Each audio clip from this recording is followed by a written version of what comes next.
السلام علیکم میرے پیارے پیارے ویورز، ویڈیو اچھی لگی تو لائک شیئر اینڈ سبسکرائب کر دیجیے گا۔ اللہ تعالیٰ اپنے بندے کو آزماتا ضرور ہی لیکن ٹھکراتا کبھی نہیں۔ جب دل اداس ہو اور وجہ بھی سمجھ نہ آ رہی ہو، سورہ رحمان پڑھ لیا کرو، دل کو سکون آ جائے گا۔ اگر کوئی پلٹ آئے تو اسے تھام لینا چاہیے، اللہ بھی تو یہی کرتا ہے۔ جب آپ بچپن میں تھے تو آپ کی والدہ آپ سے تکلیف دہ باتیں چھپایا کرتی تھی تاکہ آپ یعنی ان کا بچہ خوش رہے۔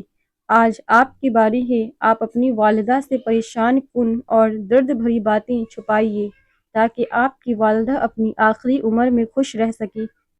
اے چاند کو توڑ کر جوڑنے والے، ہم بھی ٹوٹی ہوئی تقدیر لیے بیٹھے ہیں۔ اپنے رب سے رو کر مانگ لیا کرو، وہ کسی کی رونے پر ہنستا نہیں ہے۔ میری غفلتوں کی بھی حد نہیں، تیری رحمتوں کی بھی حد نہیں، نہ میری خطا کا شمار ہے نہ تیری عطا کا شمار ہے۔ شعور کا پہلا دروازہ خاموش رہنے کی عادت اپنانا، شعور کا دوسرا درجہ بدتمیزی پر جواب نہ دینا، اور شعور کے تیسرے درجہ بد اخلاقی کا جواب اخلاق سے دینا ہوتا ہے۔ جو لوگ آپ کو تکلیف دیتے ہیں، سمجھیے کہ ان کی مثال تنگ جوتے کی مانند ہے جو آپ کے سائز کے نہیں ہیں۔ خوش رہیں، خوشیاں بانٹیں کہ زندگی بہت خوبصورت ہے۔ دنیا نصیب پر چھوڑی گئی تھی اور آخرت محنت پر، لوگوں نے دنیا محنت سے جوڑ لی اور آخرت نصیب پر چھوڑ دی۔ ماں باپ کا دل جیت لو، کامیاب ہو جاؤ گے، ورنہ ساری دنیا جیت کر بھی ہار جاؤ گے۔ اللہ تمہاری دعاؤں کی جواب ان ذریعوں سے دیتا ہے جو تمہارے لیے بہتر ہوتے ہیں، ان ذریعوں سے نہیں جنہیں تم بہتر سمجھتے ہو۔ کہاں اب دعاؤں کی برکتیں و نصیحتیں و ہدایتیں، یہ مطالبوں کا خلوص ہے، یہ ضرورتوں کا سلام ہے۔ اور جب وہ رب توڑتا ہے نا تو پہلے سے زیادہ مضبوطی سے جوڑتا ہے۔ اللہ دیر تو کر سکتا ہے لیکن اپنے بندے کو مایوس نہیں کرتا، یہ میرا یقین ہے۔ یہ بھی انداز گفتگو ہے کوئی، جب بھی کرو دل دکھا کے بات کرو۔ جتنا سکون اللہ نے فجر کی نماز میں رکھا ہے، اتنا سکون اللہ نے اور کسی چیز میں نہیں رکھا۔ ہو سکتا ہے اللہ نے تمہیں ہر طرف سے اکیلا کر کے خود سے دوستی کا موقع دیا ہو۔ ایک نیند ہے جو لوگوں کو رات بھر نہیں آتی، ایک ضمیر ہے جو ہر وقت سوتا رہتا ہے۔ لوگ برا کہتے ہیں، انہیں کہنے دو، وہ تم نے سنا نہیں، وَتُعِزُّ مَن تَشَاءُ وَتُذِلُّ مَن تَشَاءُ۔ اپنی دعا قبول ہوتی دیکھنا دنیا کا خوبصورت ترین احساس ہے۔ تجربہ حالات سے آتا ہے، عمر سے نہیں۔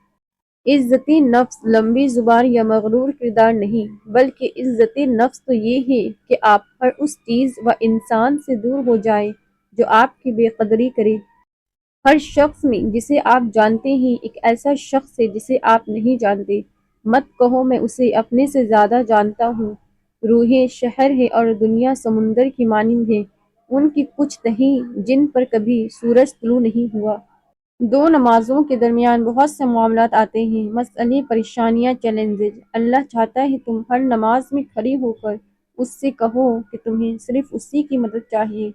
جب بار بار کہو گی تو کیا وہ مدد نہیں کرے گا؟ کچھ لوگ کتنے خوش قسمت ہوتے ہیں، ہر اچھی چیز جیسے ان کے مقدر میں لکھ دی جاتی ہے، وہ نعمتوں میں گھرے ہوئے دنیا میں آتے ہیں اور نعمتوں سے گھرے ہوئے دنیا سے چلے جاتے ہیں۔ ان کی زندگی میں کوئی جد و جہد نہیں ہوتی۔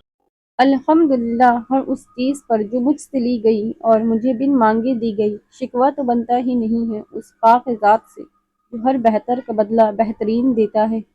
دعائیں نصیب سے نہیں بلکہ نصیب دعاؤں سے بدلتا ہے۔ تم اتنے یقین سے مانگو کہ تمہارے یقین کے بعد کہانی معززوں کی لکھی جائے۔ جو کسی کا برا نہیں چاہتے ان کے ساتھ کوئی برا نہیں کر سکتا، یہ میرے رب کا وعدہ ہے۔ اپنی زندگی کو اتنا فضول مت بناؤ کہ تمہاری زندگی کے فیصلے بھی دوسرے لوگ کرنا شروع کر دیں۔ سب سے پہلے دعا، دعا کے بعد صبر، صبر کے بعد یقین، پھر آپ کا سفر بہترین۔ اللہ دیر انہی کے لیے کرتا ہے جن کا مانگنا اسے پسند آ جائے۔ ہر رکاوٹ میں کوئی نہ کوئی بہتری ہوتی ہے اور یہ بات اللہ ہی بہتر جانتا ہے۔ محتاج کو کبھی نامراد نہ لوٹاؤ چاہے وہ بار بار ہی مانگے۔ روتا وہ انسان ہے جس نے رشتہ دل سے نبھایا ہو، ورنہ مطلب کا رشتہ رکھنے والوں کی آنکھوں میں نہ تو شرم ہوتی ہے اور نہ پانی۔ اتنا کہ انسان ان کو بھی بددعا نہ دے جنہوں نے اس کی روح کو زخمی کیا ہو۔ جب تم یاد کرو گے کہ شیطان نے آدم کی اولاد کو بہکانے کا وعدہ کیا، تب تم سمجھو گے کہ ایمان کی حفاظت روز کی محنت ہے۔